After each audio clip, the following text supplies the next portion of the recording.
Applications of electronic effect. लक्षात ठेवा बे, हम लोग ये टॉपिक इंट्रोडक्शन ऑलरेडी पढ़ चुके हैं इंडक्टिव इफेक्ट मध्ये. कोई बोलेगा सर कैसे? क्या हम लोग इनडायरेक्टली ये वाला हेडिंग पढ़ चुके हैं, स्टेबिलिटी ऑफ रिएक्शन इंटरमीडिएट्स? बिल्कुल, स्टेबिलिटी ऑफ रिएक्शन इंटरमीडिएट्स हम लोग पढ़ चुके हैं. कार्बोकेटाइन, कार्बोएनाइन और कार्बन फ्री रेडिकल, बराबर ना रे? ओके. फिर दूसरा वाला टॉपिक, क्या हम लोग एसिडिक स्ट्रेंथ कंपेयर करना सीखे हैं? बिल्कुल सर. क्या हम लोग बेसिक स्ट्रेंथ कंपेयर करना सीखे हैं?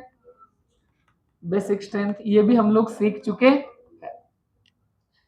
हेच इफेक्ट परत एकदा शिकायचे, पण आपण आधी एकच इफेक्टचं एप्लीकेशन लावायचो. कुठला रे? इंडक्टिव. अब की बार हमें तीनों को कंबाइन करना है, तीनों इफेक्ट्स को कंबाइन करना है. हमें जरूरत पड़ी तो रेजोनेंस भी अप्लाई करना है, हमें जरूरत पड़ी तो हाइपर कॉन्जुगेशन भी, और जरूरत पड़ी तो इंडक्टिव. सबको अप्लाई करना है. विथ कुछ तो भी नया कंसेप्ट भी आएगा, एक आध दूसरा नया कंसेप्ट भी आएगा. इसी को अपन पढ़ने वाले हैं, applications of electronic effect. Hopefully आपके नीट एग्जाम में जो क्वेश्चन आएगा वो इन एप्लीकेशंस पे आएगा, डायरेक्ट कॉन्सेप्ट पे नहीं आएगा. म्हणजे हायपर कॉन्जुगेशन नेमकं काय असतं हे नाही विचारणार, उसके एप्लीकेशन पे क्वेश्चन आएगा. मतलब इस इन्हीं क्वेश्चन को सॉल्व करने के लिए अपन पिछले 8-10 दिनों से इतना कुछ पढ़ रहे हैं. हा, इलेक्ट्रोमेरिक याच्यानंतर इलेक्ट्रोमेरिक रिएक्शन कंडिशन आहे, म्हणजे ती रिएक्शन कशी होते हे बघायचे. हे स्टॅबिलायझिंग फिनॉमिना आहेत. याच्यावरून आपण हे 3 एप्लीकेशन सांगू शकतो. तो चलो शुरुआत करें. ओके सर, पहला हेडिंग ऑब्वियस है, अपन वही कंटिन्यू करेंगे. कौन सा रे? स्टेबिलिटी. तो पैरेलली सभी लोग हेडिंग डाल दो, stability of reaction intermediates. Reaction intermediates कौन कौन असतं रे रिएक्शन इंटरमीडिएट? Very good. सबसे पहले इलेक्ट्रॉन डेफिशिएंट कौन असतो सर? कार्बोकेटायन. फिर बताओ इलेक्ट्रॉन रिच में कौन कौन? डेफिशिएंट में एक और भी तो आता है ना, कौन? Carbon free radical. बिल्कुल सही सर. और रिच में कौन आता है? कार्बोएनायन. बिल्कुल सही, बिल्कुल सही. कार्बोएनायन, कार्बोएनायन. हे तिघांची स्टेबिलिटी बघायची. आप लोग मेरे को बताओ, इनमें से इलेक्ट्रॉन रिच एक में अकेला कौन है? यस, ये है इलेक्ट्रॉन रिच. और ये ऊपर वाले दोनों कैसे रहे?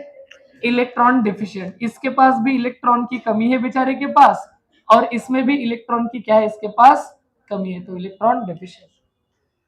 अब ये एप्लीकेशंस लगाने से पहले सबसे इंपॉर्टेंट, अभी वही वाला पैटर्न करेंगे थोड़ी देर के लिए. कौन सा वाला पैटर्न? मैं 2-4 स्लाइड्स लिख देता हूं, अच्छे से समझा के पूरा ध्यान दे दो. इतना भी ध्यान मत देना कि सो जाओगे. कभी कभी जरूरत से ज्यादा ध्यान देते ना हम लोग, तो मस्त नींद आती है. उतना भी ज्यादा जरूरत से ज्यादा ध्यान देने की जरूरत. असं पाहू नका कुछ तो भी पता नहीं चल क्या रहा है जिंदगी में. थोड़ा मोकळ्या माइंड ने बसा. सबसे पहले आप लोगों को एक की पॉइंट VIMP बात आपको याद रखनी है, और वो ये है कि इन तीनों इफेक्ट्स में सबसे डोमिनेंट कौन होता है, सबसे इफेक्टिव कौन होता है? तो वो होता है रेजोनेंस. सर्वात पावरफुल इफेक्ट कौन? अगर रेजोनेंस मॉलिक्यूल में है नहीं या दोनों में है, तब जाके आपको सोचना है किसके बारे में? हाइपर कॉन्जुगेशन के बारे में सोचना है ना, हाइपर कॉन्जुगेशन. और मान लो अगर वो भी नहीं है, तो जो सबसे पहले पढ़ा था वो सबसे लास्ट में अप्लाई हो रहा है.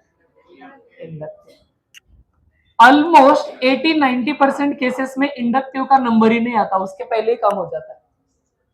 म्हणजे आपण जे आधी शिकलो होतो ते अप्लाय इथून पुढे कमीच होणार आहे. बात को समझोगे, है ना? और यही हो रहा है जिंदगी में आपके साथ. जो है वो नहीं है, और जो नहीं है वो, और यही समझते समझते अपनी जिंदगी होने वाली है है ना? और उसमें हम इतने एग्जाम देंगे बीच में, उसके मार्क्स भी तय है सब कुछ, है ना? ऐसा नहीं है रे, है ना? रेजोनेंस, हाइपर कॉन्जुगेशन और इंडक्ट. अब ये बोल के रखा है. कोई बोलेगा सर मान लो मैं खतरनाक को भूल गया तो, है ना? आप भूल सकते हो ना आप लोग खतरनाक हो. क्या रेजोनेंस का दूसरा नाम मेसोमेरिक इफेक्ट भी बोला था, है ना? ओके, तो आप एक ट्रिक याद रखोगे, है ना? एम से आप लोग ये वाला कुछ याद रखोगे, है ना? या फिर ये याद रखोगे, ये माँ नहीं है, ये ट्रिक के लिए बनाया हुआ है. कंबाइन करो। माही 07 थाला फॉर, आपको भी पता है क्या ये चीज? हाँ ना, तो आप ट्रिक क्या याद रखोगे? माही। इससे क्या समझ में आ रहा है आपको? सबसे डोमिनेंट कौन है? मेसोमेरिक। फिर एच कौन, और फिर कौन?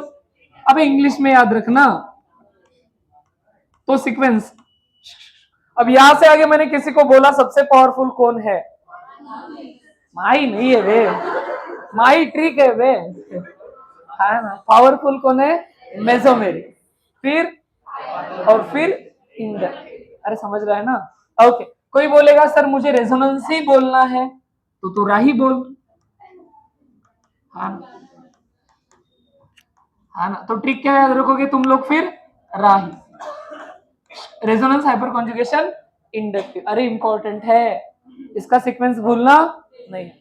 तो चलो शुरुआत करते हैं फिर पहले वाले को लेके। कौन है अपना स्टेबिलिटी के लिए? कार्बोकेटाइंस। कार्बोकेटाइंस की बात करते हैं सर। कार्बोकेटाइंस में आप लोग है ना ऑलरेडी मतलब जानते हो, फिर भी ऐसे ही मजे मजे में रिवीजन। कार्बोकेटाइन असाच दिसतो का रे? 3 बॉन्ड आणि कुठला चार्ज? अरे सर हा किती इलेक्ट्रॉनचा स्पेसेस असतो? 6, 3 दोन्ही 6, बरोबर ना? आणि ऑब्वियस आहे सर, तुम्ही आताच लिहिलं पण होतं, परत एकदा सांगता, हा इलेक्ट्रॉन कसा आहे? डिफिशियंट है, बरोबर। आता सपोज मी तुम्हाला क्वेश्चन 1 ने स्टार्ट करून दिलं, सरळ क्वेश्चन, त्याच्या थ्रूच कॉन्सेप्ट। मान के चलो मेरे पास कुछ ऐसा है कि बेंजीन है, उस बेंजीन रिंग के बाहर CH2 है और उस पर पॉजिटिव चार्ज है।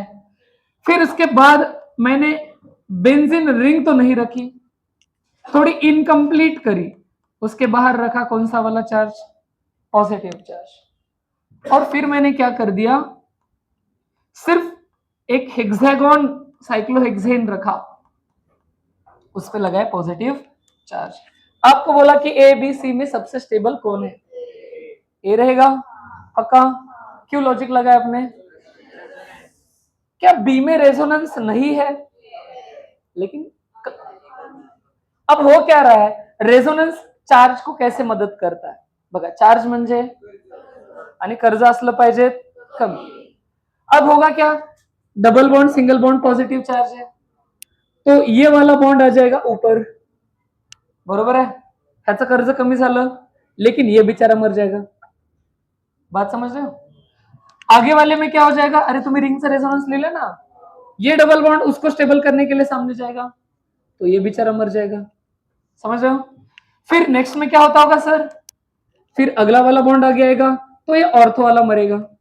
लास्ट में क्या होता रहेगा, ये जो बॉन्ड ऊपर गया है वो नीचे भी तो आ जाएगा, फिर वापस बेचारे पे पॉजिटिव चार्ज। लेकिन ये पॉजिटिव चार्ज एक ही जगह पे रह रहा है कि 4 जगह पे घूम रहा है? कर्ज माझ्या एकट्यावर नाहीये, ते कर्ज एक दिवस माझ्या मित्रावरती जातं, तिसऱ्या मित्रावरती जातं, परत माझ्यावर येतं, पण फिरून येतं। मला 3 दिवस तर रिलीफ फील होईल ना, कि 3 दिन दूसरे दोस्तों पे कर्जा जा रहा, दोस्तों पे कर्जा जाता और मजा आता है ना? मतलब हाँ मेरे भी मार्क्स कम है, दोस्तों के भी मार्क्स, तो टेंशन नहीं आता। गलती से तुम्हारे मार्क्स कम आ गए और दोस्त के, तो ज्यादा दुख होता है ना? वो ज्यादा दुख है, समझ पा रहे हो ना? ज्यादा समझ पा रहे हो जरूरत से।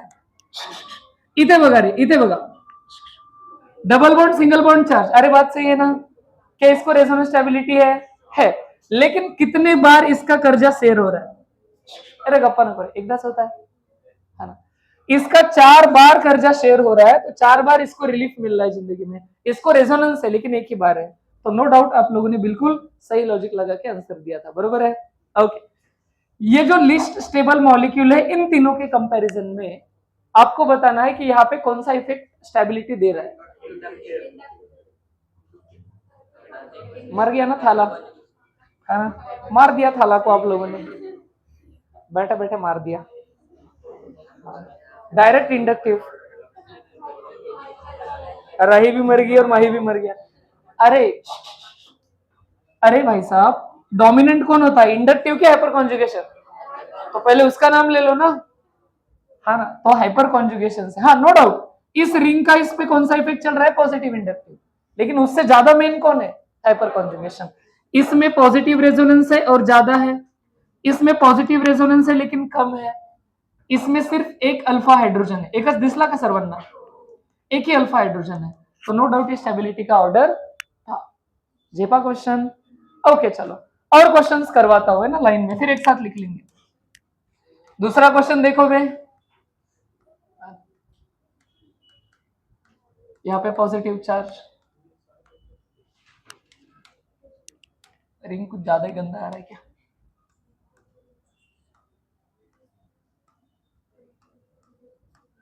यहाँ पे पॉजिटिव चार्ज और यहाँ पे पॉजिटिव चार्ज, तीन ही दे दिया, इतना इनफ है। आपको बताना है ए बी सी में सबसे स्टेबल कौन होने के चांसेस है। तो आप लोग करोगे क्या, पहले तुक्का नहीं मारोगे, सीक्वेंस बी होना चाहिए। सबसे पहले आप देखोगे रेजोनेंस है क्या, फिर आप लोग देखोगे हाइपर कॉन्जुगेशन है, तो कितने चेक करोगे, इस पॉजिटिव चार्ज के पड़ोस में कितने अल्फा हाइड्रोजन है, प्राउड ऑफ यू, एक ही अल्फा हाइड्रोजन है, कारण की त्याचे ऑलरेडी 3 बॉन्ड झालेत ना एकच हाइड्रोजन असेल। फिर इस वाले के पड़ोस में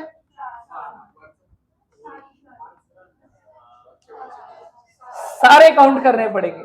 अल्फा म्हणजे पहिला शेजारी, मग वर खाली इकडे तिकडे काही फरक पडत, तो टोटल कितने हो गए, 3 2 7 अल्फा हाइड्रोजन। अरे सर्व क्लास है ना। ओके चलो इधर, तो हर बार मैं निकले मतलब क्या आपके पेपर में आके मैं लिखूंगा क्या, है ना, एक बोली एक मतलब दोनों है ना, आप बोल रहे 3, कितने हैं 3 है। तो नो डाउट सबसे डोमिनेंट होता है रेजोनेंस, है नहीं तो हम हाइपर कॉन्जुगेशन चेक करें। इंडक्टिव का नंबर तो तब आएगा जब हाइपर कॉन्जुगेशन नहीं रहेगा, टाई होगा। एग्जांपल देते होते है ना। ओके तो आप लोगों ने नोटिस किया, तो नो डाउट सबसे ज्यादा स्टेबल कौन है अपने हिसाब से, ये बी वाला है ना, फिर सी वाला, और फिर सबसे कम। तो स्टेबिलिटी ऑर्डर समझ में आ रहा है। ओके चलो एक और इंटरेस्टिंग एग्जांपल देता हूं, जरा ध्यान से देखना। अगर मान लो मैं आपको एग्जांपल देता हूं कि ये CH3 इस पे पॉजिटिव चार्ज है, एक CH3 CH2 CH3 इस पे पॉजिटिव चार्ज है, फिर मान लो CH3 C इस पे पॉजिटिव चार्ज है, CH2Cl, ऐसे कुछ कर दिया आप लोगों को। अब थोड़े कंबाइन सोचना है आप लोगों को। सबसे पहले आप लोग कौन सा इफेक्ट चेक करोगे, लेकिन इन तीनों में भी, फिर आप लोग चेक करोगे इसमें है क्या, हाइपर कॉन्जुगेशन इसमें स्वतःचे हाइड्रोजन मोजायचे नसतात, इसमें 3 और 2 5 अल्फा हाइड्रोजन, इसमें 3 और 2 5 अल्फा हाइड्रोजन। तो नो डाउट इससे तो ये दो ज्यादा स्टेबल है, लेकिन इन दिनों में टाई हो गया। अब क्या करें, अब आपको इंडक्टिव लगाना पड़ेगा, हाइपर कॉन्जुगेशन टाई झाला ना। आप देखोगे ये भी सादा वाला कार्बन का चेन, ये भी सादा वाला कार्बन का चेन, दो दो पॉजिटिव इंडक्टिव, बराबर है। ये लेफ्ट में तो सादा चेन है, तो इसका तो लगेगा पॉजिटिव इंडक्टिव, लेकिन क्लोरीन हाउरेट है, इलेक्ट्रोनेगेटिव है, तो इसके वजह से क्या हो जाएगा, माइनस इंडक्टिव पॉजिटिव चार्ज को स्टेबल करता है कि अनस्टेबल, अनस्टेबल करता है, क्योंकि इलेक्ट्रॉन खींच रहा है ना, वो बेचारा पहले ही गरीब है और उसको गरीब कर रहे हो, है ना, उसका कर्जा और बढ़ा रहे हो तुम लोग। तो नो डाउट सबसे स्टेबल कौन है, फिर वापस से फिर 2 नंबर पे सी, और फिर बात समझे क्या, तो सीक्वेंस में चेक करते जाना है। जिपला क्वेश्चंस। ओके चलो और आगे बढ़ते हैं, फिर थोड़ा और बढ़ते आगे ना, तो क्वेश्चन क्या दे दूं मैं आप लोगों को, कुछ ऐसा CH2 double bond CH2 positive charge, फिर मैंने दे दिया CH3 CH2 पे पॉजिटिव चार्ज, फिर मैंने दे दिया CH3 CH और CH3 पे पॉजिटिव चार्ज। तो सब लोगों ने देखा, सबसे पहले क्या चेक करोगे सर, क्या है, क्या किसमें है, क्या वो सबसे ज्यादा स्टेबल है, नो डाउट सर वो सबसे ज्यादा स्टेबल। क्यों, क्योंकि इसमें कौन सा इफेक्ट है, रेजोनेंस, जो सबसे डोमिनेंट होता है स्टेबिलाइजिंग।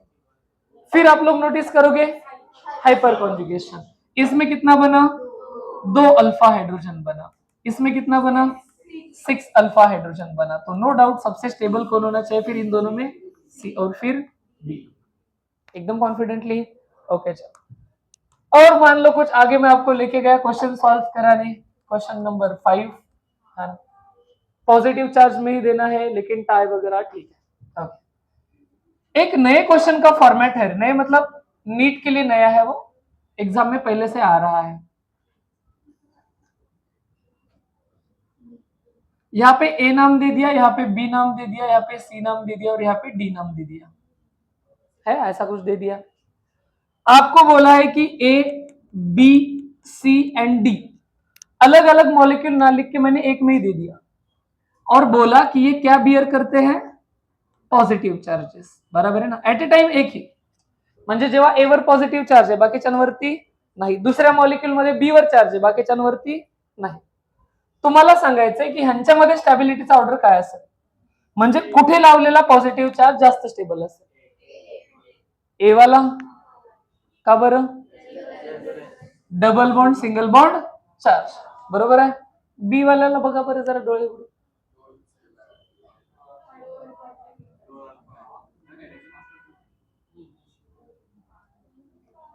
अबे वरचं दिसतंय इकडे दिसत नाही, असं कसं होतंय, झेपा क्या ये वाला डबल बॉन्ड दोनों को रेझोनन्स दे रहा है, अरे तुम्ही इथे पॉझिटिव्ह चार्ज लावला तर तिकडे कॉन्जुगेशन होईल, इथे लावला तर इकडे होईल, तर हा डबल बॉन्ड तर दोघांना देतोय, मतलब ए एंड बी में रेजोनेंस है। आप क्या चेक करोगे, हाइपर कॉन्जुगेशन किसको ज्यादा है, तो कौन सबसे ज्यादा स्टेबल है, काही पक्का झेपा, कारण की याला हायपर कॉन्जुगेशन नाहीच आहे, याला हायपर कॉन्जुगेशन इकडून दोन आहे तिकडून काहीच नाही, ऑब्वियस है ना।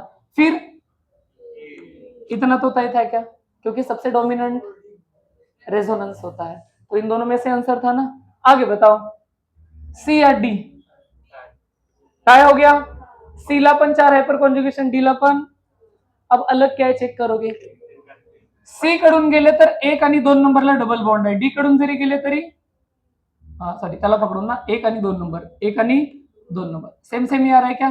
अब इंडक्टिव में अपने को पड़ गया पंगा, लेकिन फिर भी अपन सॉर्ट कर सकते हैं, सी वर लिटरली थोडा वेळ पॉझिटिव्ह चार्ज लिहूयात, इकडे गेलं तर माझ्याकडे सापडला सिंपल CS2 आणि मग हा, तो ओव्हरऑल याचा लागेल मायनस इंडक्टिव्ह, खरंय का रे, क्यों ऐसा बताओ, कारण की सिंपल कार्बनची चेन नाहीये, इंडक्टिव्ह इफेक्ट किती कार्बन पर्यंत लास्ट करतो, 3 to 4, हा दोनच नंबरला येतोय का, आणि डबल बॉन्डेड कार्बन मोर इलेक्ट्रोनिगेटिव्ह की लेस, तो इलेक्ट्रॉन खींच रहा होगा, ओके, हा मायनस इंडक्टिव्ह, इथे आहे 1 2 3, पण जवळपास, इथे इनडायरेक्ट आपण काय कन्सिडर करू, पॉझिटिव्ह इंडक्टिव्ह, खरं आहे ना, ओके। ह्याला इकडून कोण आहे, अच्छा सेमच गैप नहीं होता है, इथे होता 1 2 3 4, 1 2 3 4, अच्छा मैं एनीवेज उसको टाई कर रहा हूँ, तो ज्यादा फर्क नहीं पड़ रहा है, एक मिनट, इसकी वजह से भी तो कुछ इफेक्ट आएगा, इसको नजदीक से आएगा, इसको दूर से आएगा, ओके। थोड़ा थोड़ा थोड़ा इंडक्टिव्ह का लॉजिक लगाओ, मला सांगा कुणाकडे इलेक्ट्रॉन डेन्सिटी जास्त असेल रिलेटिव्हली सी आणि डी मध्ये, इतना कॉन्ट्रोवर्सियल किंवा एवढं क्लोज कंपैरिजन नीट मध्ये पण देत, इतना तो लोड नहीं लेना, मुझे क्वेश्चन पॉसिबिलिटी बताना था, या फिर थोड़ी मैं देर के लिए डी को कर देता हूँ, अननेसेसरी कंफ्यूजन क्रिएट कर रहा है, डाउटफुल है वो, कंपेयर करना बहुत मुश्किल है इन दोनों में, इकडून जा सेमच येते तिकडून जा सेमच येते, तो थोड़ी देर के लिए कंपैरिजन भूल जाओ, तो अभी ऐसे नो डाउट इसमें सबसे पीछे कौन रह गया, इतने ही रखते क्या फर्क पड़ेगा, अरे लक्षात आलं ना, तो ऐसा कुछ हो जाता है, तो कार्बोकेटाइन स्टेबिलिटी क्वेश्चन कळाले। अगला वाला इंटरमीडिएट, सेकंड वाला इंटरमीडिएट अपने पास कौन है, कार्बन फ्री रेडिकल, अरे फटाफट बताओ रे सभी लोग मुझे कि ये इलेक्ट्रॉन रिच है कि डेफिशिएंट, सर डेफिशिएंट, इसका चित्र क्या ऐसे ही निकालते हैं, 3 बॉन्ड और 1 डॉट, कितने इलेक्ट्रॉन का स्पेसिस होता है 7, और ऑक्टेट कंप्लीट नहीं, इसलिए इलेक्ट्रॉन कैसा है, डेफिशिएंट है, बात बिल्कुल सही है। तुम तीनों अलग अलग बैठ जाओ रे, पीछे वाले लेट आते हो, ध्यान कम देते हो, अलग अलग एक एक बेंच, तीन तीन बेंच खाली है ना, तो तीनों बेंच पे बैठ जाओ अलग अलग, एक बेंच पे यहां से आगे मेरे लेक्चर में कभी बैठोगे नहीं, कल से लेट भी आओगे नहीं, और कल मेरे को तीनों लोग नोट्स भी दिखाओगे, अब तक के सारे, okay. Carbon free radical 7 electron species और इलेक्ट्रॉन कैसा है, डेफिशिएंट है, तो इलेक्ट्रॉन डेफिशिएंट है तो सर इसकी भी जिंदगी कार्बोकेटाइन जैसी है, तो अगर मैं एक आसान सा एग्जांपल दे दूं, CH3 रेडिकल, CH3 CH2 पे क्या दे दिया, रेडिकल, CH3CH और इधर भी CH3, उसमें क्या दे दिया, रेडिकल, आपको पूछा पहले तो बताओ इसको कौन स्टेबिलिटी दे रहा है, इफेक्ट, हाइपर कॉन्जुगेशन, सबको झेपा, इस बेचारे को कोई नहीं दे रहा है, इसको 3 अल्फा हाइड्रोजन, इसको 6 अल्फा हाइड्रोजन. तो नो डाऊट सर स्टॅबिलिटी का ऑर्डर यही है. आता बाकी सेम, जसे जसे मी पॉझिटिव्ह चार्ज लावायचो ना तसे तसे मी रेडिकल लावून तुम्हाला एक्झाम्पल देऊ शकतो, कारण की दोघांची केस कशी असणार आहे, सेमच. काम की बात आहे की सर कन्क्लुजन ही बता दो ना. म्हणजे मला लक्षात ठेवायचंय की जर कार्बोकॅटायन असेल किंवा कार्बन फ्री रेडिकल असेल, ह्यांची stability is directly proportional to positive resonance, है ना. हे तुम्हाला एक दोन एक्झाम्पल देईल मी. Inversely proportional to negative resonance पण असतं. कार्बोकॅटायन मध्ये निगेटिव्ह रेझोनन्स वाला फेज मोस्टली आपल्याला भेटत नाही, पण म्हणायला तसंच होईल ना, कारण की पॉझिटिव्ह रेझोनन्स इलेक्ट्रॉन देतो तर निगेटिव्ह रेझोनन्स इलेक्ट्रॉन, बरोबर. ओके, हे जर नसेल तर आपण काय चेक करतो, हायपर कॉन्जुगेशन मध्ये निगेटिव्ह असा काही कन्सेप्ट, अल्फा हाइड्रोजन असेल तर स्टेबिलिटी जास्त, नसेल तर काहीच नाही, बराबर है ना. अगर ये भी टाई हो गया या नहीं है तो अपन किस पे जाते हैं, डायरेक्टली प्रोपोर्शनल टू आणि इन्व्हर्सली प्रोपोर्शनल टू.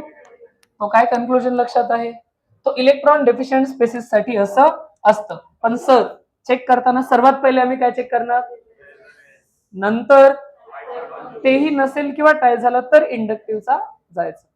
उगाच कन्फ्युज व्हायचं नाही. लक्षात आलं काय कॉन्सेप्ट. ओके चलो, आता शेवटचा वाला पण एकदा हातवात शिकून घेऊयात. कोण होता रे, कार्बो एनायन. कार्बो एनायनच्या गोष्टी करूयात सर.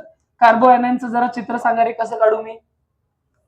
3 बॉन्ड आणि एक निगेटिव्ह चार्ज. किती इलेक्ट्रॉन रे, 8. रिच की डेफिशियंट, रिच. इलेक्ट्रॉन रिच असतो, प्राऊड ऑफ यू. आता इलेक्ट्रॉन रिचला इंडक्टिव्ह मध्ये गोष्टी उलट्या व्हायच्या, आठवलं का तुम्हाला. Stability is directly proportional to negative inductive असायचं. आता इथे बघा काय काय होतं.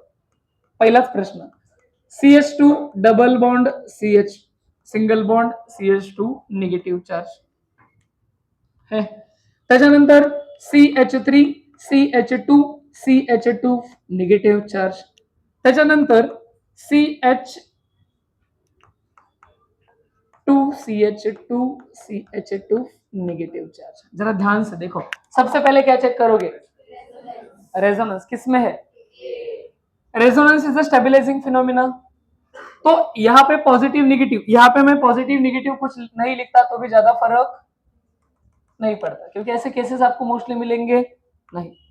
म्हणजे इथे असं नका समजू की हा काय, चार्ज म्हणजे कर्ज, क्या इसमें ऐसा रेजोनेंस होता है, क्या चार्ज दूसरे पे जा रहा है तो कर्जा इसका तो गायब हो रहा है. स्टेबिलिटी तो नो डाउट सबसे स्टेबल तो कौन था, क्योंकि उसमें कौन सा इफेक्ट है, और रेजोनेंस सबसे पॉवरफुल. आता काय चेक कराल, हायपर कॉन्जुगेशन. लक्षात ठेवा आपण हायपर कॉन्जुगेशन शिकताना व्यवस्थित नोट लिहिली आहे. हायपर कॉन्जुगेशन 3 लोकांमध्ये होतो, carbocation, carbon free radical, alkene. कार्बो एनायनचा आणि हायपर कॉन्जुगेशनचा काही संबंध. तो सबसे इंपॉर्टेंट बात क्या है, हाइपर कॉन्जुगेशन, इसमें work, hyper conjugation in case of anion कोई काम की चीज नहीं है, क्योंकि एग्जिस्ट ही नहीं करता. रीजन काय, हाइपर कॉन्जुगेशन की डेफिनेशन होती कि अल्फा कार्बन हाइड्रोजन बॉन्ड के इलेक्ट्रॉन एमटीपी ऑर्बिटल में जाते हैं.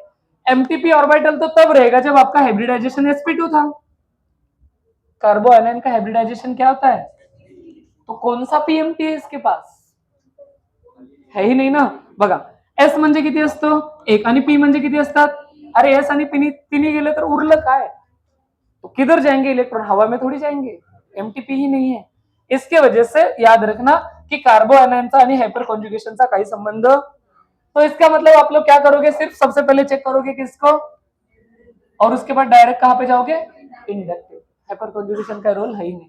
सिंपल कार्बन की चेन, बोला सर, पॉजिटिव इंडक्टिव. क्लोरीन की वजह से निगेटिव चार्ज के लिए अच्छा कौन होता है, क्योंकि इसका कर्जा, इसके पास इलेक्ट्रॉन ज्यादा है तो तुम खींचो, खींचने के लिए तो निगेटिव इंडक्टिव चाहिए ना. तो क्या मैंने ए सी बी सही लिखा, बिल्कुल सही लिखा. चलो प्राउड ऑफ, समझ में आ रहा है सभी को. ओके, यहाँ पे कंक्लूजन क्या होने वाला है, रेजोनेंस पॉजिटिव रहे कि नेगेटिव रहे, या फिर कार्बोकॅटायन रहे, रेडिकल रहे या फिर एनायन रहे, रेजोनेंस सर्वांना स्टॅबिलिटीज देतो, है ना। यहाँ पे पॉजिटिव चार्ज भी लगा है तो सबसे ज्यादा स्टेबल है, निगेटिव लगा है तो भी बाकी की कंपॅरिझन में कोणी असं म्हणू नका की सर एक एनायन घ्या आणि एक कॅटायन घ्या आणि एकत्र कंपेअर करा, इलॉजिकल गोष्ट है। स्टॅबिलिटी पूछा तो एनायन एनायन का ही पूछेंगे, कैटायन कैटायन का ही पूछेंगे, मिक्स करून विचारत नहीं, तो उसमें कुछ सेंस नहीं बनता है। चलो तो ये क्वेश्चन भी समझ में आ गया। आता हे जे क्वेश्चन होते ना हे वाले, जिथे रॅडिकल होता तिथे निगेटिव्ह चार्ज लावायचा, काय तुम्ही लगेच मला आंसर सांगाल? क्वेश्चन ही लेते हैं, हाँ मतलब आप चाहे उतने इफेक्ट क्वेश्चन अपन तैयार कर सकते हैं। कैसे? मान लो मैंने क्या कर दिया, चित्र निकालना शुरू कर दिया, यहाँ पे लगाया निगेटिव चार्ज,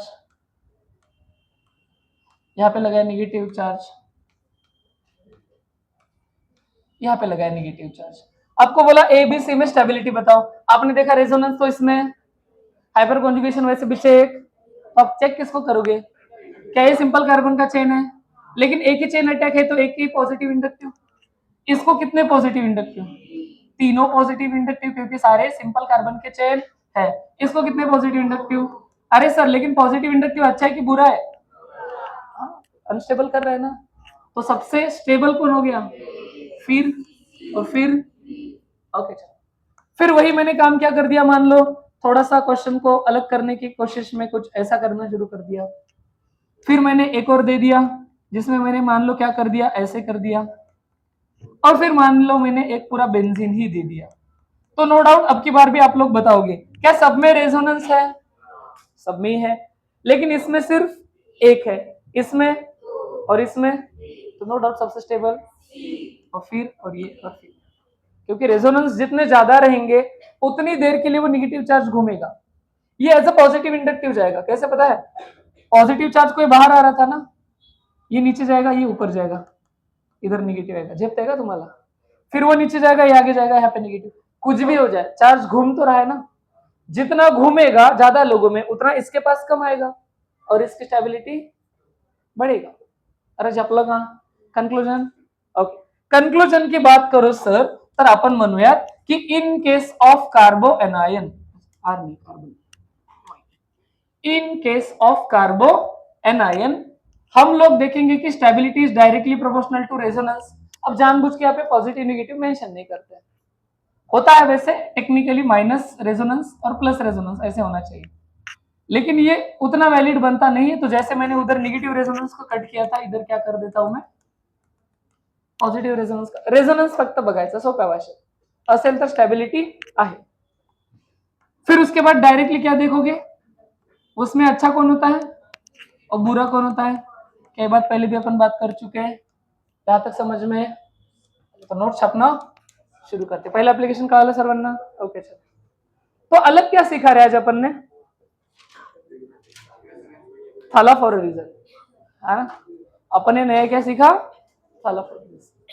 सबसे पावरफुल होता है मेसोमेरिक यानी रेजोनेंस, अगर वो नहीं है या टाई हो गया, दोनों में है, तो आप लोग क्या चेक करोगे, और वो भी नहीं है तो फिर एनायन में सिर्फ दो ही चीजें चेक करोगे, कौन सा, रेजोनेंस एंड इंडक्टिव। समझ में आ गया? चलो छाप लो मस्त अच्छे से। तो शुरू करते हैं सेकंड एप्लीकेशन। एप्लीकेशन आहे रे बेसिक स्ट्रेंथ। सेकंड एप्लीकेशन काय आहे, basic strength based on electronic effects. कौन कौन से सांगा, सबसे डोमिनेंट रेजोनेंस, 2 नंबर पे डोमिनेंट, अगर वो नहीं है या फिर टाई हो गया तो इंडक्टिव। कार्बो एनायन मध्ये हाइपर कॉन्जुगेशन। ओके चलो, अब हमें बताना है बेसिक स्ट्रेंथ। तुम्हाला आइडिया असेल नसेल, आपण बेसिक स्ट्रेंथ म्हणजे लेविस बेसिसची गोष्ट करत असतो, है ना। और आपको मैंने बताया भी है जो 12th में आने वाला है, लेकिन अभी से बता रहा हूं, लेविस बेसिस वो होते हैं जो लोन पेयर या फिर इलेक्ट्रॉन पेयर को क्या करते हैं, डोनेट करते हैं। Proud of you, electron pair किंवा लोन पेयरला डोनेट करणाऱ्या लोकांना काय म्हणतात रे, लेविस बेसिस म्हणतात। एक आसान सा एग्जांपल लेता हूं कि मान लो मेरे पास CH3NH2 है, तो नाइट्रोजन के वैलेंस इलेक्ट्रॉन कितने होते रे, 5 होते हैं। 5 में से यहाँ पे बॉन्ड में कितने गए, 3, 2 हाइड्रोजन के साथ और एक कार्बन के साथ, क्या अभी भी 2 बचे हैं, और वही तो लोन पेयर है। तो अगर मान लो इसके साथ कोई H+ या फिर कोई इलेक्ट्रॉन डिफिशिएंट मिलता है, तो ये इसको इलेक्ट्रॉन पेयर डोनेट कर देता है। तो यहाँ पे इसने कौन सा बेस एक्ट किया, लेविस बेस एक्ट किया, त्याच्यापेक्षा पण इंपॉर्टंट। जो जितने जल्दी लोन पेयर को डोनेट करेगा वो उतना स्ट्रॉन्ग बेस, जो जितने जल्दी लोन पेयर को डोनेट करेगा वो उतना स्ट्रॉन्ग बेस।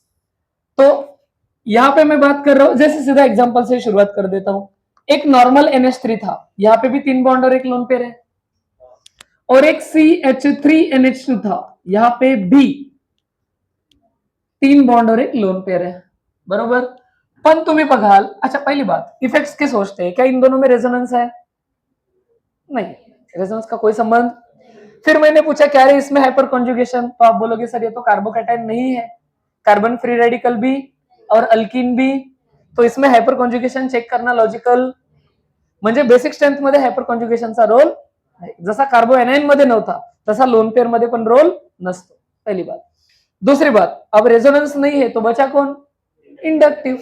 क्या इसमें कोई इंडक्टिव इफेक्ट है?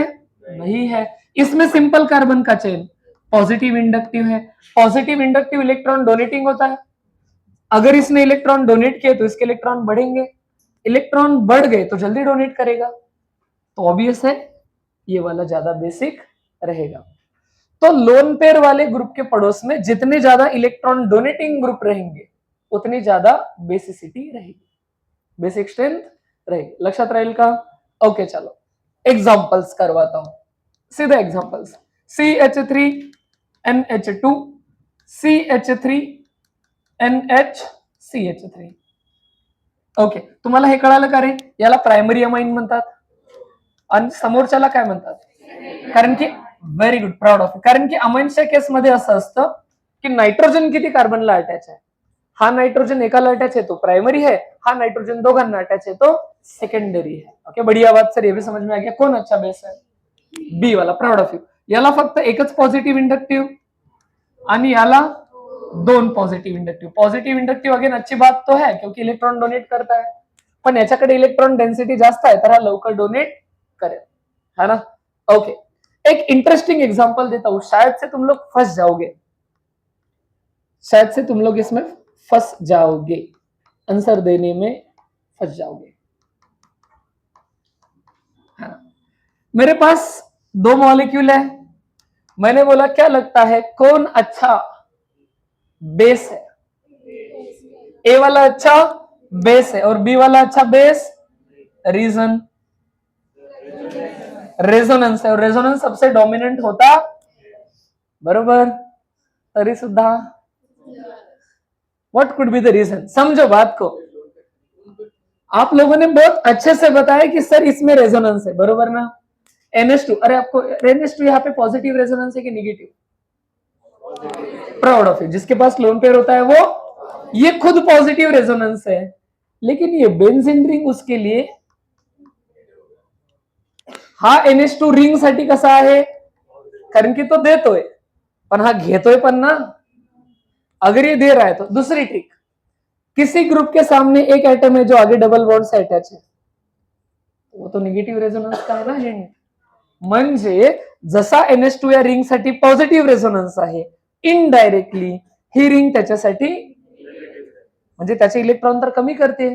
दुसरी गोष्ट, जर माझ्याकडे पैसे आहेत, त्याच्याकडे पण पैसे आहेत, आम्हा दोघं डोनेशन करायचंय, पण माझे पैसे बिझी आहेत म्हणजे मी अजून 2 मित्रांना देऊन ठेवले, माझेच आहेत, मी या दोघींना देऊन ठेवलेत, माझेच पैसे आहेत सध्या, माझे यांच्याकडे आहेत पण ते माझेच आहेत ना, त्याचे त्याच्याकडे आहेत, कोण लवकर डोनेट करेल?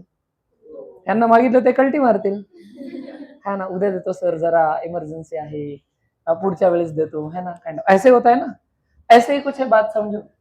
ह्याच्याजवळ इलेक्ट्रॉन आहे, त्याच्याजवळ पण इलेक्ट्रॉन आहेत, पण ह्याचे इलेक्ट्रॉन बिझी आहेत, एंगेज्ड आहेत, तर इझिली बाहेर देऊ शकत नाही। याच्यात रेझोनन्स आहे पण इथे तो खराब ऍक्ट करतोय, याच्यात फक्त पॉझिटिव्ह इंडक्टिव्ह आहे, है ना, तर हा खूप चांगला बेस आहे याच्यापेक्षा। याचा अर्थ रेझोनन्स चेक तर करायचं, पण बेसिसिटी मध्ये रेझोनन्स कधीच चांगलं नसतं, रेझोनन्स लोन पेअरला बिझी करतं, म्हणजे रेझोनन्स जेवढं जास्त बेसिसिटी तेवढी। अजून एक एक्झाम्पल बघून घ्या, सहज लक्षात येईल। एक्झाम्पल नंबर 4, सपोज मी काय केलं, इथे ठेवला NH2, ठीक आहे, थोडा अजून प्रॉपर घेतो, CH2 double bond CH single bond NH2, आणि एक असा घेतला CH2 double bond CH single bond NH CH double bond CH2, हा ना। आता तुम्ही सांगा कोण चांगला बेस? कंफ्यूज हो गए? बी चांगला है? समझो बात को, double bond single bond lone pair खरं आहे का? ओके सर, काही लोन पेयर रेझोनन्स मध्ये बिझी आहे. Double bond single bond lone pair काही पण रेझोनन्स मध्ये बिझी आहे. Double bond single bond lone pair इकडे पण बिझी आहे. कुठली लोन पेयर जास्त बिझी आहे? जर ही लोन पेयर जास्त डिस्ट्रीब्युटेड स्वतःमध्येच आहे तर बाहेर जाईल का? पहिला वाला रिलेटिव्हली चांगला बेस आहे. लक्षात आलं का? जर मी याच्यामध्ये एक ऍडिशनल एक्झाम्पल टाकलं असतं, CH3 CH2 NH2, आता या तिघांमध्ये सर्वात चांगला कोण? ABC असं आन्सर गेलं असतं. तो लक्षात आली का सिच्युएशन? म्हणजे एकंदरीत बेसिसिटीत इंडक्टिव्हच चांगला आहे. रेझोनन्स तर खराबच आहे. रेझोनन्स तो लोन पेयर को बिझी ही करवा रहा है. लक्षात आली का गोष्ट? तो अशा टाइपचे क्वेश्चन बेसिसिटीचे इंटरेस्टिंग बनतात. सर्व क्वेश्चन व्यवस्थित कळालेत का? काही एक्झाम्पल अजून बघूया तरी. बघा समोरचे काही एक्झाम्पल. बेसिसिटी मध्ये काही क्वेश्चन घेण्यासाठी मी समोर जातो आणि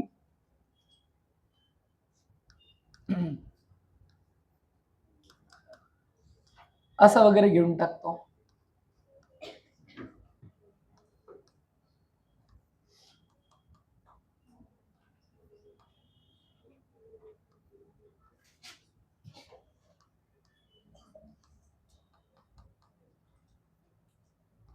है ना? आणि एक अजून पण देतो साधा. चलो सीक्वेंस चल ही रहा है, सिलसिला चल ही रहा है, तो आगे बढ़ाते हैं. ओके सर, मेरे को बताओ सबसे अच्छा कौन है? डी वाला पक्का? कारण की त्याला इफेक्ट कुठले लागताय सर? फक्त पॉझिटिव्ह इंडक्टिव्ह. दोन दोन पॉझिटिव्ह इंडक्टिव्ह आहेत. चांगली गोष्ट आहे. तो पटापट लोन पे डोनेट करून टाकेल. त्याच्यानंतर कोण चांगला बेस असेल? सी, मग बी आणि सर्वात वीक पक्का? ओके. इथे परत एक गुलाटी बसली तुम्हाला. कैसे? है ना? कैसे तर समजून घ्या. इथे पण लोन पेयर आहे, इथे पण लोन पेयर आहे, इथे पण लोन पेयर आहे. खरं आहे? सर्वात चांगला डी होता नो डाऊट. त्याच्यासाठी प्राऊड ऑफ यू. चांगली गोष्ट आहे. पण आता इथे तुम्हाला माहित पण नव्हतं, असं नव्हतं की तुम्हाला ते आधीच यायला पाहिजे होतं. तुम्ही तुमच्या लॉजिकने बरोबर सांगितलं की ह्याला एकच वेळा रेझोनन्स आहे. खरं आहे ना? ह्याला इकडे पण रेझोनन्स आणि इकडे पण रेझोनन्स. ऍक्च्युअली ही लोन पे रेझोनन्स मध्ये नाहीच आहे. रिझन बी, बेन्झिनला हे तीन, बेन्झिन सारखी रिंग आहे नाही? बेन्झिन नाही, नायट्रोजनला बेन्झिन नाही, पण बेन्झिन सारखी आहे. Double bond single bond double bond single bond double bond single bond double bond single bond double bond single bond double bond single bond double bond फिर, है ना? अरे कितना भी घूमो, लोन पेयर की इन्वॉल्वमेंट हो ही नहीं रही है. काय ती रिंग एरोमॅटिक आहे? अच्छा, एरोमॅटिक तुम्हाला अजून कॉन्सेप्ट पूर्ण नाही शिकवलेलं. लक्षात ठेवायचं, एखाद्या रिंग मध्ये ऑड डबल बॉन्ड असतील. आता जास्तच बेसिक सांगतोय, पुढच्या लेक्चरमध्ये जास्तच डिटेल सांगेल. याच्यात तीन आहेत ना, असं असेल तर ती रिंग एरोमॅटिक असते. हा ना? अजून पण त्याला कंडिशन आहेत, प्लेनर असणं, कम्प्लीट कॉन्ज्युगेशन असणं, पण ते पुढे शिकवेल. असं काहीतरी आहे. आणि एरोमॅटिक कंपाऊंड हे खूपच स्टेबल असतात, हे लक्षात ठेवायचं. पुढच्याच लेक्चरमध्ये ते डिटेलमध्ये शिकवेल. समजून घ्या, ही रिंग मध्ये या लोन पेअरची इन्व्हॉल्वमेंट नाहीच आहे, किंवा या double bond single bond double bond single bond double bond complete ring मध्ये असल्यामुळे ह्या लोन पेअरची या रिंगच्या रेझोनन्स मध्ये इन्व्हॉल्वमेंट नेग्लिजिबल आहे. काहीच नाहीये. बघा कॉन्ज्युगेशन काय असतं? पाय सिग्मा पाय, म्हणजे double bond single bond double bond, बरोबर आहे. अजून काय असतं? पाय सिग्मा चार्ज, म्हणजे गॅप पाहिजे की नाही? अरे हे स्वतः डबल बॉन्ड वरच आला ना, डबल बॉन्ड लोन पेअर असं झालं. कोणी म्हणेल सर इकडून बघा, double bond single bond lone pair, पण मग double bond single bond double bond available असताना लोन पेअर कशाला वापरेल? हे तर बॅकअप झालं त्याचं. लक्षात आलं ना? म्हणून हा अजून वीक आहे. आता या दोघांमध्ये डी सर्वात चांगला होता ना, मग हा ए चांगला आहे बेस. का बरं ए चांगला आहे? कारण की त्याची लोन पेअर रेझोनन्स मध्ये बिझी नाही. हा, पण त्याला पॉझिटिव्ह इंडक्टिव्ह नव्हता म्हणून 2 नंबरला. तो त्याला पॉझिटिव्ह इंडक्टिव्ह होता ना धडधडीत, म्हणून तो सर्वात चांगला, हा 2 नंबरला. अब आगे नो डाउट जो आप बता रहे थे वो सही है. फिर सी और फिर बी, कारण की याची लोन पेअर एक वेळा बिझी आणि याची लोन पेअर 2 वेळा बिझी आहे. एवढं पण कळालं? बढिया बात. आता एक लेवल वाढूयात ह्याच क्वेश्चन सेटिंग मध्ये, ह्याच क्वेश्चन मध्ये एक लेवल वाढवूया. आता हे लोक काय करतात बघा, सरळ खायला देणं हे नसतं नेचरमध्ये. हे लोक काय करतात, मुद्दाम हात घ्यायचा, मुडपायचा, मग तोंड वाकडं करून खाऊ घालायचं, असं काहीतरी करतात. आता हे लोक काय करतात, आणि हा कॉन्सेप्ट पण आहे, हा आपल्याला 12वीच्या आयनिक इक्विलिब्रियम चॅप्टर मध्ये शिकायचा. त्याच्यामध्ये असं आहे की जेव्हा मी बेसिक स्ट्रेंथ किंवा बेसिसिटी हा टॉपिक शिकत असतो, जर माझ्याकडे एक हायपोथेटिकल बेस BOH असेल, काहीतरी BOH असेल, आणि बेस कसा तुटतो रे, काय देतो base, H+QH minus, proud of you. म्हणजे हा कसा तुटेल सर, B+ मध्ये आणि OH मायनस मध्ये. मग काय करतात, हा बघा, हा बेस, हा वाला बेस थोड्या वेगळ्या कॉन्सेप्टने झाला, पण हा बेस जास्त बेस तेव्हा असेल जेव्हा तो जास्त OH देतो. बात को समझो, जितने जल्दी और जितने ज्यादा OH देगा उतना अच्छा. मग काय करतात, याचा एक बेस कॉन्स्टंट काढलेला असतो, आणि तो बेस कॉन्स्टंट कसा काढतात, तर जे प्रोडक्ट मध्ये आयन आहेत ना त्याचं कॉन्सन्ट्रेशन घ्यायचं असतं, डिवायडेड बाय जे रिएक्टंट मध्ये उरलं ना त्याचं कॉन्सन्ट्रेशन घ्यायचं असतं. म्हणजे सुरुवातीला तुम्ही एक BOH बेस घेतला, पाण्यात टाकून दिला, तो कसा तुटतोय, B+ मध्ये आणि OH मायनस मध्ये. त्याचे 100 मॉलिक्यूल घेतले होते, 100 मधले 70 तुटले, 70 मॉलिक्युल्स ब्रेक झाले.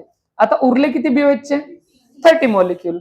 आता B+ किती बनले, 70, आणि OH मायनस किती बनले, 70. कारण की एक BOH तुटला तर एक एक बनायचे, तर 70 तुटले तर 70 बनतील. तर त्यांचं जे कॉन्सन्ट्रेशन असेल, जे नवीन बनले ते इथे घ्यायचं, आणि जो उरलेला असेल त्याचं इथे घ्यायचं. मला सांगा, केबीचं आन्सर जास्त केव्हा येईल, जेव्हा प्रोडक्ट वाले जास्त असतील की रिएक्टंट वाले. केबीचा आन्सर जास्त आहे याचा अर्थ OH मायनस जास्त आहेत. कॉमन सेन्स ना. बघा, न्यूमरेटर आणि डिनोमिनेटर, न्यूमरेटर मोठा असेल तो ऑब्वियस डिनोमिनेटर छोटा असेल, कारण की त्याच्यापासूनच बनलं ना. 100 थे 50 तुट गए, तर इथे काय येईल, 50 × 50 अपॉन 50. 70 तुटले असते तर 70 × 70 अपॉन 30, तर न्यूमरेटर मोठा पण झाला असता, आणि डिनोमिनेटर म्हणजे केबीचा आन्सर अजून मोठा येईल. याला म्हणतात बेस डिसोसिएशन कॉन्स्टंट.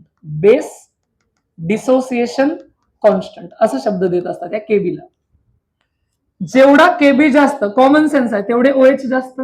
कोणी म्हणेल B+ पण B+ मध्ये आपल्याला इंटरेस्टच नाही ना, बेस तर OH वरून ठरतोय ना, इसलिए आपण सिर्फ बेस में इंटरेस्टेड आहे, OH में इंटरेस्टेड आहे. केबी जास्त तर OH जास्त, आणि नो डाऊट OH जास्त म्हणजे बेस पण जास्त स्ट्रॉंग आहे. तर लक्षात आलं का. मग आता आपल्याला सरळ सरळ हा प्रश्न होता ना, ह्याच्यात त्यांनी काय म्हणायला पाहिजे होतं, बेसिक स्ट्रेंथचा ऑर्डर लिहा, पण ते तसं नाही म्हणत, ते म्हणतात केबीचा ऑर्डर लिहा. अर्थ तर एकच झाला. तो नवीन शब्द सांगण्यासाठी मी ती स्लाइड शिकवली आहे तुम्हाला. ते लोक सरळ सरळ त्यांना तेच विचारायचंय की तुम पहचानो कौन अच्छा बेस है और कौन वीक बेस है, लेकिन उन्होंने बेस शब्द यूज ना करके क्या वर्ड यूज करना है उन्होंने, बेस डिसोसिएशन कांस्टेंट, जिसको केबी बोला जाता है, उसका ऑर्डर लिखो. बात यहीं पे खत्म नहीं होती. होत असं असतं की ह्या ज्या केबीच्या व्हॅल्यूज असतात ना, इन जनरल केबीच्या व्हॅल्यूज ज्या असतात त्या 10⁻⁷, 10⁻⁵, 2 × 10⁻³ अशा येत असतात. ह्या व्हॅल्यू थोड्या प्रॉपर नाहीयेत, मतलब कुछ ज्यादा. 10⁻⁷ चा अर्थ काय, 0.00006 टाइम्स फिर 1 असाच अर्थ झाला ना 10⁻⁷ चा. हा नंबर थोड़ा कॉम्प्लिकेटेड झाला. इस नंबर के बदले में अगर मैं आपको बोल दूं कि 7 है तो नंबर बहुत आसान हो जाएगा. इस नंबर के बदले में मैं अगर बोल दूं कि 5 है तो आसान हो जाएगा.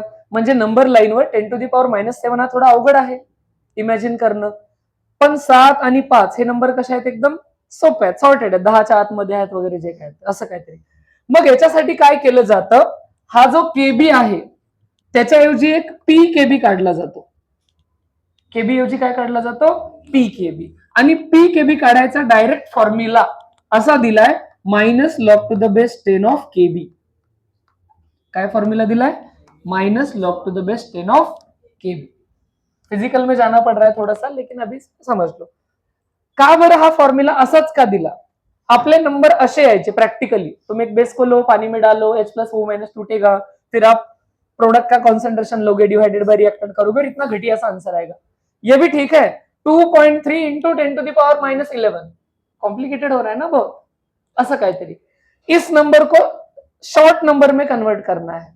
जसं मी ह्या केबीचा काय घेतला, पी केबी, तर काय इन फॉर्म्युला सांगा बरं इथं बघून. Minus log to the base 10 of 10 to the power -7 KB, तेच है ना. आपको अभी मैथ्स उतना हुआ नहीं होगा, बहुत सारे लोग ड्रॉप भी करने वाले हैं, लेकिन फिजिक्स और केमिस्ट्री में जितना रिक्वायर्ड होता है हम लोग बताते हैं. हे आता मी डिटेल मध्ये पुढे शिकवेल, आज नाही शिकवत. लेकिन जैसे आपको ऐसे बता दो, log to the base 10 raise to x का आंसर होता है एक्स.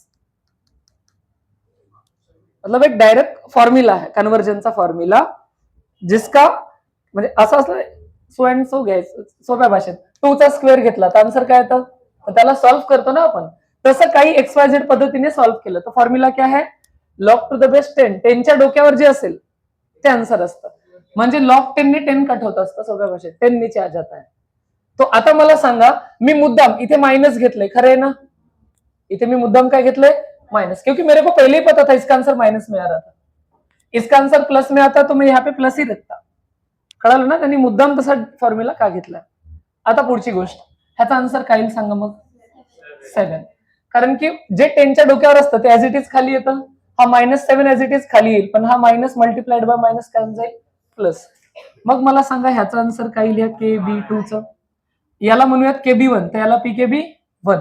हा KB2, तर त्याला काय म्हणतो मी, PKB2. मला सांगा बरं PKB2 कसा सोडवायचा sir, minus log to the base 10 to the power -5. Answer काय आलं. आता पहिली गोष्ट, मला इथे बघून सांगा, KB1 मोठा होता का KB2 मोठा होता, कौन मोठा होता.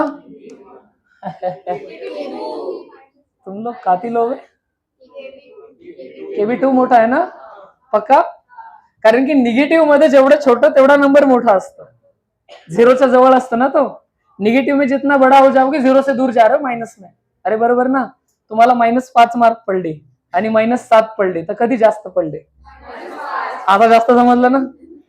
ते तुम्हाला पडतात म्हणून कळालं आहे ना. ओके चलो, तो कॉमन सेन्स आहे. KB2 is greater than KB1, ते लगेच कळालं, पडलेत ना मार्क्स तसे, है ना. ओके, काही लोकांना तर पडलेत. Okay, KB2 is greater than KB1. पण PKB मध्ये बघा बरं, बघा ना वरती लिहिल्यात ना व्हॅल्यू PKBच्या. KB मध्ये 2 जास्त होता, पण PKB मध्ये बघा ना 1चं 7 आलं. झेपलं का. कन्क्लुजन मला एवढंच सांगायचं होतं की KB ज्यादा तो PKB ज्यादा मतलब KB, एवढ्यासाठी एवढं सांगितलं. लक्षात आलंय का. हा फॉर्म्युला पुढे येणार आहे, हा सिलेबसचा पार्ट आहे, पण आयनिक इक्विलिब्रियम मध्ये इथे नाही. पण आपल्याला ऑर्गॅनिक मध्ये तो शब्द वापरतात ना, write down the order of PKB. आता तुम्हाला बेसिसिटी सांगता येते, पण तुम्हाला PKBच जस्टिफाय होत नाही कि बेसचा ऑर्डर लिहू, इंक्रीजिंग लिहू की डिक्रीजिंग लिहू. उसके लिए इतना सारा कॉन्सेप्ट बताया है. तो इससे क्या कंक्लूजन निकला क्लास, अगर KB ज्यादा होता है तो PKB कम होता है, और ऐसे दोनों केसेस में अपना बेस स्ट्रॉन्ग होता है. अल्टीमेट इतना याद रखना है, बाकी पूरा भूल गए तो भी मेरे को कोई दुख आपको भी नहीं होगा, टेंशन मत लो. इथे तरी नाही होणार, जेव्हा तो वाला चैप्टर बघून घेऊ. यस, मतलब अगर मैंने बोला कि KB का ऑर्डर लिखो, तो आप बेस का ऑर्डर लिख रहे हो. केबीचा इन्क्रीजिंग ऑर्डर म्हणजेच बेसचा इन्क्रीजिंग ऑर्डर, पण PKBचा इन्क्रीजिंग ऑर्डर म्हणजे बेसचा डिक्रीजिंग ऑर्डर. बरोबर आहे की नाही. डिक्रीजिंग PKB म्हणजे इन्क्रीजिंग KB म्हणजेच बेसिसिटी. लक्षात आलं का. तर सरळ सरळ बेस जास्त म्हणजे KB जास्त, आणि KB जास्त तर PKB कमी. म्हणजे एका चांगल्या बेसचा PKB कमी पाहिजे, आणि KB कसा पाहिजे, ऑब्वियस आहे KB जास्त असेल तरच PKB कमी येत असतो. जस्टिफिकेशन प्रूफ आहे ना इथं. लक्षात आलंय का. ओके चलो, मग आता एक शेवटचा प्रश्न आणि याला इथेच कन्क्लूड करून टाकू. मग व्यवस्थित लिहून घेऊ, मग पुढचं बघू किती वेळ भेटतो काय भेटतो. क्वेश्चन बघून घ्या. आपल्याला विचारतात, right down the increasing PKB order. PKBचा मुद्दाम PKB विचारतात, और सीधा इतना सीधा थोड़ी पूछेंगे बेस्ट टेंथ बताओ, है ना. और क्वेश्चन बड़ा आसान देंगे, है ना. या तो मैच दी पेयर का देंगे ABC, यहाँ पे अपने बेसिस है और यहाँ पे अपने कौन है PKB के आंसर सर। तो जैसे मैंने दे दिया CH2 double bond CH single bond NH2, फिर मैंने दे दिया CH3 CH2 NH2, फिर मैंने दे दिया मान लो Cl CH2 MH2, है ना। वैल्यूज कुछ तो देंगे, अब मैं नकली वैल्यू दे रहा हूँ, मुझे याद नहीं, लर्न नहीं, कुछ भी नकली दे रहा हूँ, है ना। और बाद में जाके नेट पे सर्च करोगे इसका क्या होता है, कुछ ना कुछ रहेगा, मैं झूठा झूठा दे रहा हूँ, है ना। मतलब जो मेरे को लग रहा है कि कुछ XYZ वैल्यू मैंने देने चाहिए वैसे दे रहा हूँ। जैसे एक देता हूँ 2 × 10⁻, अच्छा पीके भी है, पावर में नहीं जाएगा, के भी पावर में जाता है। इसका दिया 7.2, इसका दिया 3.4, एक दिया 5.7, कुछ भी नकली दे रहा हूँ, वैसे भी क्या फर्क पड़ रहा है ना। आपको मैच द पेयर करना है। कोई बोलेगा सर आपने तो फॉर्मूला बताया नहीं, हम कैलकुलेट कैसे करेंगे, कैलकुलेट करना ही नहीं था। आप बस इसका बेसिक स्ट्रेंथ का ऑर्डर बताओ, सबसे ज्यादा अच्छा, पूरे क्लास को समझ में आ रहा है, क्योंकि इसमें सिर्फ सिंपल कार्बन की चेन है, पॉजिटिव इंडक्टिव, है ना। फिर ए, तुम डेंजर हो यार। फिर ए कि सी अच्छा है, पक्का। इफेक्ट्स लगाओ, double bond single bond lone pair, क्या ये लोन पेयर ऑफिशियली रेजोनेंस में बिजी है? अभी जो बिजी है वो अवेलेबल नहीं है ना। आप कितने भी हाई भेजो, बाय द वे भेजो, थोड़ी रिप्लाई आएगा। अरे बात को समझो, करना नहीं, बहुत मार खाओगे, पहले समझाया मैंने, ऐसा कुछ नहीं करना है, लेकिन बात को समझ तो सकते हो ना। तो जो बिजी हो तो बिजी है ना, तो खत्म हुई बात। बाहर देगा क्या डोनेशन? इसको कौन सा इफेक्ट है? लेकिन इंडक्टिव डोमिनेंट होता है कि रेजोनेंस, है ना। और रेजोनेंस यहाँ पे खराब है, अच्छा नहीं है। बेसिक स्ट्रेंथ में रेजोनेंस खराब है, चर्चा करके मर गए अपन, जिंदगी गई अपनी, है ना। बेसिक स्ट्रेंथ में रेजोनेंस खराब है, अच्छा कब से होने लगा? बात को समझो। अरे झेप लेना, तो ये तो सबसे वीक हो गया बे, झेपा गया। आता मला सांगा, ही झाली कशाची ऑर्डर? बेसची ऑर्डर। आता केबीची ऑर्डर काय असेल? सेमच, केबी बे, केबी। अरे केबी तो सेम ही होता है ना। आता सांगा पीकेबीची काय असेल, है ना। तो एरो उल्टे लिखू, तो आपको क्या यही पूछा है क्या, है ना। आपको यही तो पूछा है सर, यही पूछा है अपने को। उन्होंने पीके भी पूछा है ना, लेकिन डायरेक्ट थोड़ी पीके का लॉजिक लगाएंगे। व्यवस्थित कॉन्फिडेंटली अपने को पहले बेस का ऑर्डर लिखा, बेस जास्त म्हणजे केबी, केबी जास्त म्हणजे पीकेबी, तो इसका केबी कम है मतलब इसका पीकेबी ज्यादा है। आपको इंक्रीजिंग ऑर्डर लिखना था। सर्वात चांगला पीकेबी कौन है पीकेबी नुसार? ए, तो सबसे बड़ी वैल्यू ए के साथ जानी, पीकेबी ना, पीकेबी पीकेबी पीकेबी। अब मेरे को क्या करना था, इंक्रीजिंग ऑर्डर ऑफ पीकेबी लिखना है, तो ए का पीकेबी सबसे बड़ा होना चाहिए, बराबर क्या नहीं, केबी ज्यादा पीकेबी कम होना चाहिए बे। केबी इसका ज्यादा है ना, तो इसका पीकेबी क्या, इसका केबी ज्यादा, तो इसका पीकेबी होना चाहिए कम, तो बी का सबसे कम वैल्यू के साथ जोड़ी लगाओ। हाँ सही है, बिल्कुल बोल रहे थे, सही है। फिर सी, 2 नंबर पे इसका केबी ज्यादा है ना, तो 2 नंबर पे इसका सी का आएगा वैल्यू, तो सी 2 नंबर पे आमने सामने लग दिया क्या मैंने, लकीली, अरे लकीली नहीं, बाई चांस है ना, गलती से, चलो लेकिन समझ में तो आ गया। फिर 4 ऑप्शन रहेंगे, जिसमें इसकी जोड़ी इसके साथ, इसकी जोड़ी उसके साथ, इसकी जोड़ी उसके साथ, तो मैच कर लोगे, समझ में आ जाएगा। जेब लगा एकदम व्यवस्थित, कोई कंफ्यूजन? पानी वानी पी लो, अच्छे से लिख लो। अपने को देखना है एसिडिक स्ट्रेंथ का है। तो एसिडिक स्ट्रेंथ में वापस मैंने आपको ऑलरेडी इंडक्टिव के टाइम पे कॉन्सेप्ट बता दिया था। अगर आपके पास मान लो एक एसिड है RCOOH, कसा डिसोसिएट होता चल रहा है, एसिड है तो क्या देगा, ऑब्वियस है H+, तो ये बनेगा RCOO- और H+, ऐसे टूटेगा। अगर इसने जल्दी H+ दिया तो ये अच्छा एसिड है, अगर इसने जल्दी H+ नहीं दिया तो ये वीक एसिड है।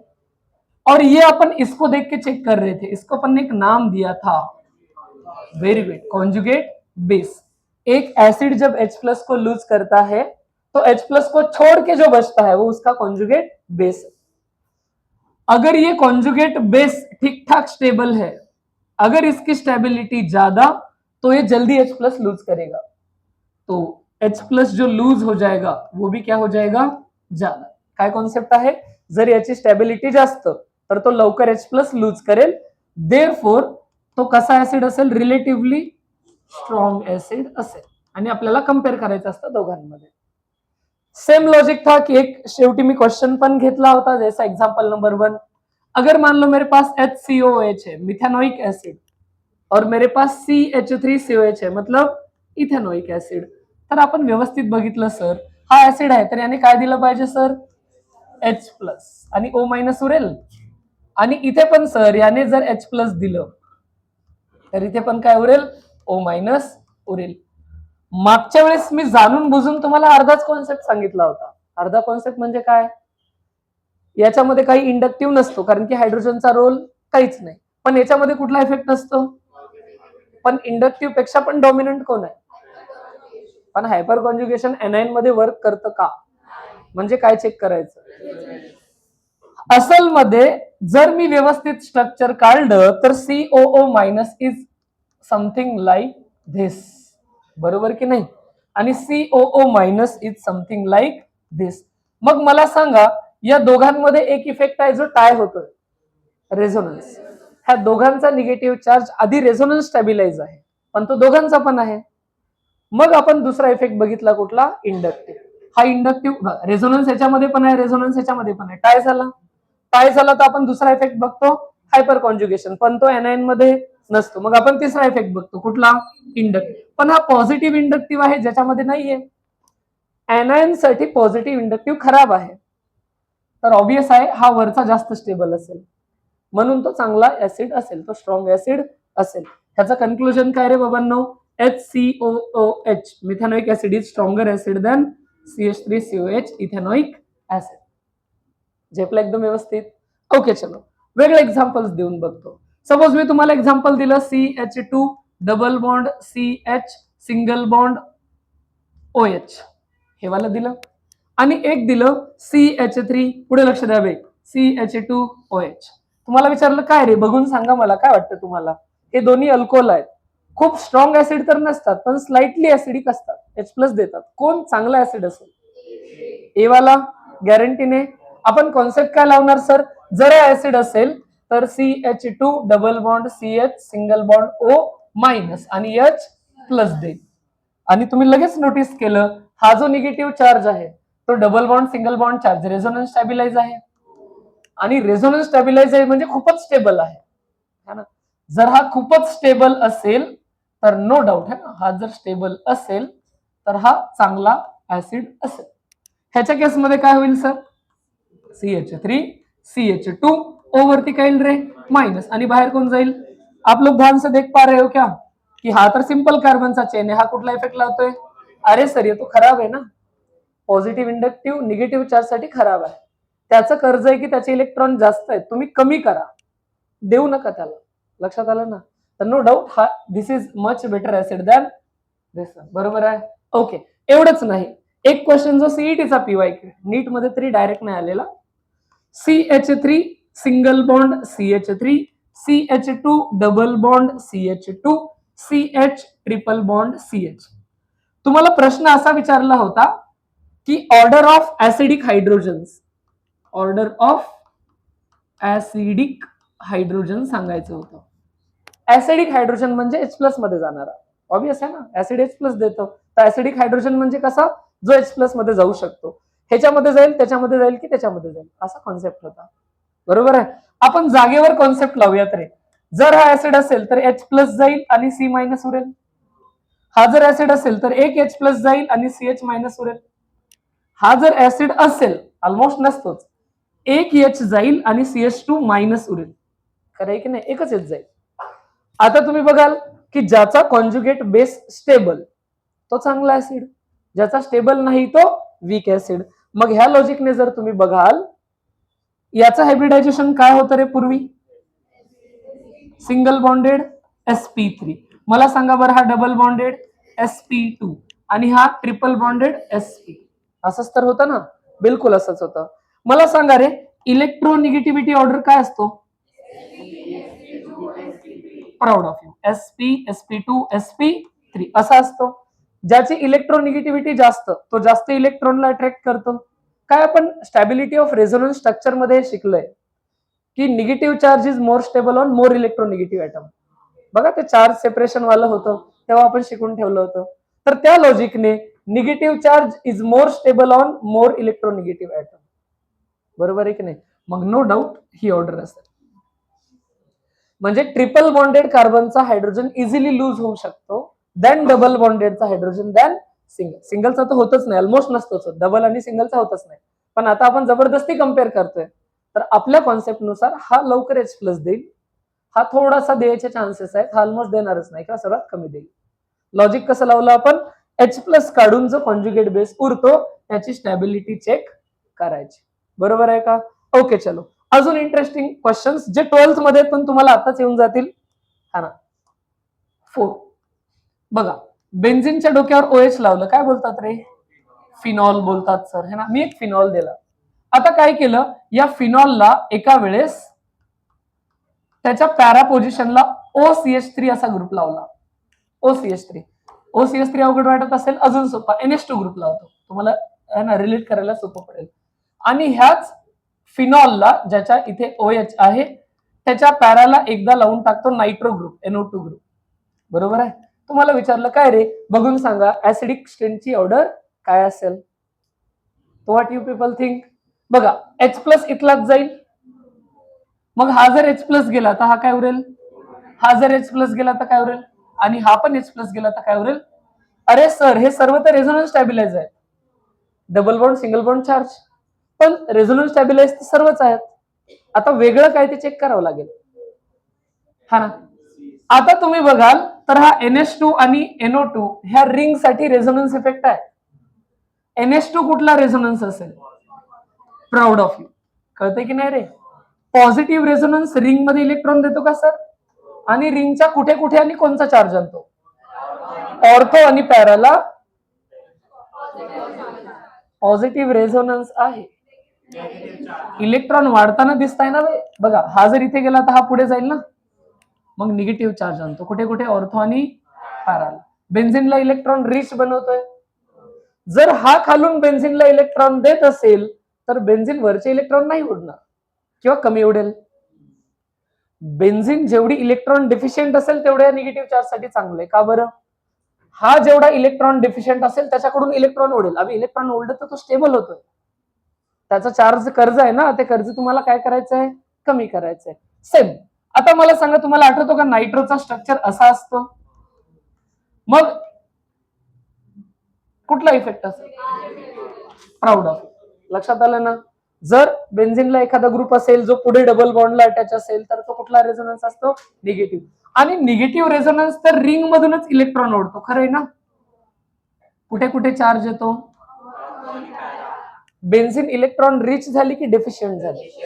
जर बेन्झिन रिंग इलेक्ट्रॉन डेफिशियंट झाली तर हे वरचे इलेक्ट्रॉन खूप इझिली आतमध्ये ओढले जाते, एकदम रिक्वायरमेंट नाही. बरोबर आहे की नाही? निगेटिव्ह चार्ज आतमध्ये ओढणं म्हणजे चार्ज कमी करणं, चार्ज कमी करणं म्हणजे स्टॅबिलिटी. मग anion मध्ये सर्वात स्टेबल कोण आहे, ए की बी की सी? मग सर्वात चांगला ऍसिड कोण असेल? सर्वांना कळालं? H प्लस दिल्यावर ज्याचा कॉन्ज्युगेट बेस सर्वात स्टेबल असतो तो सर्वात चांगला ऍसिड असतो, हा सर्वात चांगला ऍसिड. मग व्हेरी गुड. पॉझिटिव्ह रेझोनन्स तर त्याला अननेसेसरी अनस्टेबल करतोय, त्यापेक्षा तर काही नसलेलं परवडलं. आणि बी सर्वात अनस्टेबल, कारण की हा पॉझिटिव्ह रेझोनन्स बेन्झिनचे इलेक्ट्रॉन वाढवून त्याचा निगेटिव्ह चार्ज आतमध्ये ओढण्यापासून थांबवतोय किंवा कमी करतोय टेंडन्सी. लक्षात आलं? अच्छा, थांबवू तर शकत नसतो, हे लक्षात ठेवा. Resonance is a permanent phenomena, ते आपल्या हातात नाही. पण आपल्याला एवढं तर कॉमन सेन्सने कळतं ना, त्याच्या आतमध्ये येण्याचे चान्सेसच कमी झाले. झेपलं की नाही? ओके, एक नीटचा पीवाय थोडा पुराणा आहे, पुराणा म्हणजे मला वाटतं 22-21 काहीतरी असं ना, थोडं जास्त मागे 4-5 वर्षापूर्वी. आणि हा सीईटी मध्ये पण आलेला आहे ऍज इट इज.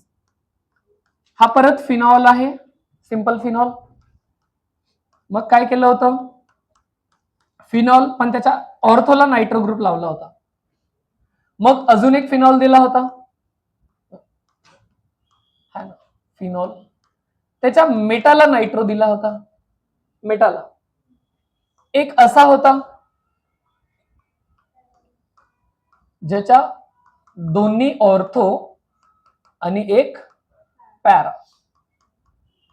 ह्या सर्वांनाच त्यांनी काय दिला होता? नायट्रो. आणि लक्षात ठेवा रे, हा मॉलिक्यूल आपल्याला 12th मध्ये परत येईल. याला 2,4,6 ट्रायनायट्रोफिनॉल असं नाव देतात बघा. फिनॉल म्हणजे इथूनच नंबरिंग द्यावी लागेल. ह्याला पिक्रिक ऍसिड म्हणतात, हे आपल्याला पुढे कळेल. फेमस मॉलिक्यूल आहे त्यांना पिक्रिक ऍसिड. पुढे आता काय टेन्शन घेऊ नका पाठ करायला, 12th मध्ये येणार आहे म्हणतो. इंटरेस्टिंग नाव आहे, तुम्ही सांगून दिलं. परत मी याला नाव दिले ए, बी, सी आणि डी असे नाव दिले आणि विचारलं काय रे सांगा बरं मला ऍसिडिक स्ट्रेंथची ऑर्डर काय असेल. परत आपण आरामात कॉन्सेप्ट लावू. काय आरामात कॉन्सेप्ट लावू सर? H प्लस काढला तर O मायनस, H प्लस काढला तर O मायनस, H प्लस काढला तर O मायनस आणि H प्लस काढला तर O मायनस. आपल्याला माहित आहे ज्याचा मायनस म्हणजे कॉन्जुगेट बेस स्टेबल असेल तो चांगला ऍसिड. आता तुम्ही याला इफेक्ट लावताय फक्त रेझोनन्स, जे की सर्वांकडेच आहे. नायट्रो कसा रेझोनन्स आणि ऑर्थोला आहे इफेक्टिव्ह असतं. हा जर नायट्रो तुम्ही बघाल बरोबर ना, हा कुठे आहे? याच्यामुळे चार्ज याच्या ऑर्थो आणि पॅराला जाईल. त्या पोझिशनला काही विशेष फरक पडत नाहीये है ना. याच्या रेझोनन्सचा इफेक्ट त्याच्या याच्या ऑर्थो आणि पॅराला जात असतो. कॉमन सेन्स आहे का? ह्या मेटासाठी हा इंडक्टिव्हच काम करतो. जर तुम्ही याच्या रिस्पेक्ट मध्ये विचाराल ना की या स्पेसिफिक कार्बनसाठी हा नायट्रो कुठला वाला इफेक्ट लावतोय, इंडक्टिव्हच लावतो. रेझोनन्स आहे त्याचा, रिंग मध्ये आहे, पण त्या पोझिशनला नाहीये, कारण की रेझोनन्स कधीच मेटावर चार्ज नेत ऑर्थो पॅरा डायरेक्टिंग. आठवलं का? ओके चला. आणि याला तर 3 जागी नायट्रो आहेत बरोबर की नाही, आणि बरोबर याच्या ऑर्थोला आहे, याच्या पण ऑर्थोला आणि याच्या पॅराला, म्हणजे तिन्ही पण इफेक्टिव्ह आहेत बरोबर की नाही. सर्वात जास्त निगेटिव्ह चार्ज स्टेबल कोणाचा असेल, म्हणजे सर्वात स्ट्रॉंग ऍसिड कोण असेल? मग बी.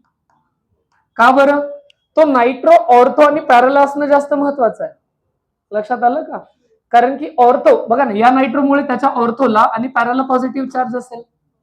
इथे पॉझिटिव्ह चार्ज आला तर लगेच खाली येतील ना, टेंडन्सी वाढेल ना आतमध्ये येण्याची. जेवढे आतमध्ये येतील तेवढी स्टॅबिलिटी वाढते. मग सी. सीचा वाया थोडीच आहे, निगेटिव्ह इंडक्टिव्ह तर चांगलाच आहे ना. निगेटिव्ह चार्जसाठी इलेक्ट्रॉन ओढणं शेवटी चांगलंच आहे. मग सर्वात वीक कोण येईल? कळलं का? ओके चलो. तो आता कशावालं कन्फ्युजन? अच्छा कन्क्लुजन बोलो. बिलकुल म्हणू शकतोस. किंवा बेन्झिन वाले ग्रुप आले, बेन्झिन वाले ग्रुप, तर जेवढे जास्त निगेटिव्ह रेझोनन्स तेवढी जास्त ऍसिडिटी. हा ना, जसं की इथे बघितलं होतं आपण, हा पॉझिटिव्ह रेझोनन्स हा खराब होता. जेवढे जास्त पॉझिटिव्ह रेझोनन्स तेवढा वीक ऍसिड, आणि जेवढे जास्त निगेटिव्ह रेझोनन्स तेवढा स्ट्रॉंग ऍसिड. आणि पॉझिटिव्ह रेझोनन्स पेक्षा तर काही नसलेलं परवडलं, कारण की पॉझिटिव्ह रेझोनन्स स्वतः इलेक्ट्रॉन देऊन त्याचे चान्सेस अजून कमी करतो, इलेक्ट्रॉन वाढवते, कर्ज वाढवते. झेपलं का? ओके.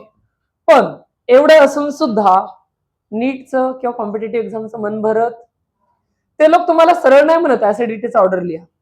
जसं बेससाठी केबी आणि पीकेबी होतं, तसं ऍसिडसाठी के आणि पीके असतं. काय कॉन्सेप्ट असतो सांगून देतो, म्हणजे हा इथे टॉपिक संपून जातो.